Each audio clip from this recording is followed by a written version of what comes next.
neza murabizi rero na mbere ndashimira Infinix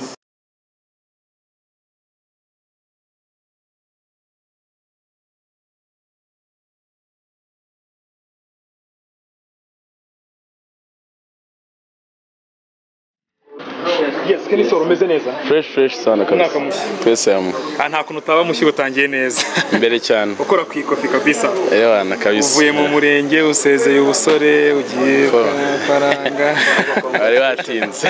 Asante sana kabisa. Ya umeze neza. Ni contract singo ryari. Ni contract imaze iminsi tuvuganyeho na Infinix ariko uno munsi nyirizina niho yabayo launched. Ndakeka ari wo munsi nyine navuga ko ari wo munsi nyirizina. Ariko buri umuhanzi yamamaza ikintu kuko nawe agikoresha cyangwa gusa n'umufungo. Icyambere nakazi ariko nyine iyo abantu bagwaye amafaranga bazana iki gukoresha iki kintu. Kandi ariko oya nanubwo ari no kuba oblige kuko mwabonye Infinix telefone yasohoye ni telefone nziza cyane. Byanga byakunda umuntu wese ukunda telefone cyangwa ukoresha telefone mu kazi ka buri munsi ntago yabura kuyigura ni telefone nziza. Ubwo ni telefone yitwa ngo iki kugira ngo abadukurikiye bahite Hot 40. Ni ikintu kinini kuri ngiye ko ni nayo contract nkoranye na company nini kuba natangira career yanjye ya music. Nkeka ko ishobora no gufungura amarembo yandi ma contract. Ni ikintu kinini kuri ngiye. Yego mu minsi ishize na Juno mwari mu banye mu gitangaza nawe sinyine contract kandi nayo itari ntoya ngira ngo yanagiye asimbura Debeli na Pamela nawe sinyine contract nini kuva mwava mu gitangaza. Niki kivuze iki bivuze iki ku bantu bavuye mu bitangaza ko muri babiri? Namahirwe ko ntago navuga ko wenda hari kinini kiba cyatanzwe cyangwa iki namahirwe tuba twagize ariko harimo no gukora of course kubera ko tuba twakoze kugira ngo company nk'ingi nini nka Infinix iguhereza akazi nuko hari ikintu kinini baba kubonamo. No gushima Imana rero ko tutigeze duhombera igitangaza. Icyo wabwira abantu bashishikariza kuba bafata telefone? Icyo nababwira nuko ari telefone nziza ifite capacity nini ibika umuriro igihe kinini cyane. Ni telefone umuntu wari wese ukunda kuba ari muri movement z'akazi ke cyangwa se gukipinga ama memories. Ifite kamera nziza. Ni telefone mu by'ukuri nashishikariza umuntu wese ukunda telefone nziza kandi igezweho. Umuntu yakwibaza bakubwira ko ugiye gukora na Infinix ari condition wabahaye kuvuga ngo igikorwa ngiye gukora namwe produit yanyu igomba kuba yujuje ibi bisabwa cyangwa bakubwiye ko bafite telefone juste uravuga ati okay reka tugende.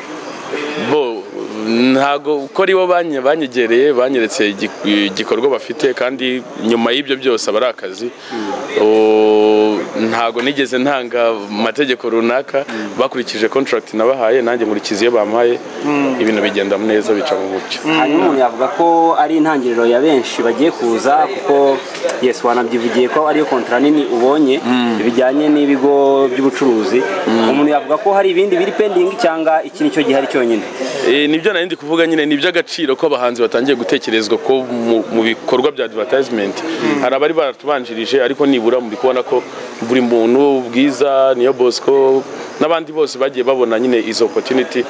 Ni chance nziza rero z'abahanzi kubera ko ni na resource ni n'ahantu umuntu ashobora kuvana nyine andi mafaranga yo kuba yamufasha muri urwo rugendo. Nanashimira nibi nano makampani ari kugerageza gutekereza ku bahanzi. Ni contract tugiye kuzajya tubona Kenny Sora akora iki uretse kubona ku mafoto ku byapa ni bihe bindi uzakuba ni indirimbo nziza nukwamamaza ibyo bikorwa nyine aho bica hose kubera ko bazenguruka igihugu kugira ngo abo bantu bagende babona iyo product. Rero byanga byakunda ubwo nasinye contract muzaya mumbona mu bikorwa bya Infinix. Ayo ngayo namabanga y'akazi. Ubuse ko miliyoni zibonetse uko ntabwo turi ubutaha. Nagaruka uko miliyoni zabonetse. Zari zihari. Ngendana na gahunda zanjye. Ubwo bikaba ryari rero. Nzabamenyesha nkuko nibindi mwabimenye. Ushize ni watumenyesheje. Ubwo niko byari bipanze. Ase wabipanze gute man? Reka wenda njye gato ya kuri ku ruhande ho gato. Ejo ngara umuntu twakoze interview umukomediye aravuga ati Kenny Sora yagiye mu murenge afite ababounce bambaye kuteri kandi begeranye. Bafite n'ibyo. kubera ko nari mu buryo bwanjye bw'akazi kubera ko nabira bigomba kuba bindiho ntago ari ugukumira abantu runaka mu buryo bwo kugira ngo ibintu bigende neza n'ifoto muri rusange. Imbere yuko wenda tukurekura usinyanye amasezerano na Infinix ariko n'amakuru avuga ati Kenso aragiye kwigendera yigira Iburayi na za hehe ubwo uzabona umwanya wo gukorana na societe wasinyiye cyangwa wenda uzakomeza unabikora uri bwata amasimba? Amakuru yo kujya Iburayi bya ntayo ubundi se sinjyayo. Amakuru yo kujya Iburayi yo ntago gutura na hantu na hamwe ndabona heza nko mu Rwanda kabisa. Nimba ishaka nzagenda ariko hano ni mu rugo nakabuza niho kuri headquarter. Congratulations. Thank you so much. Murakoze cyane.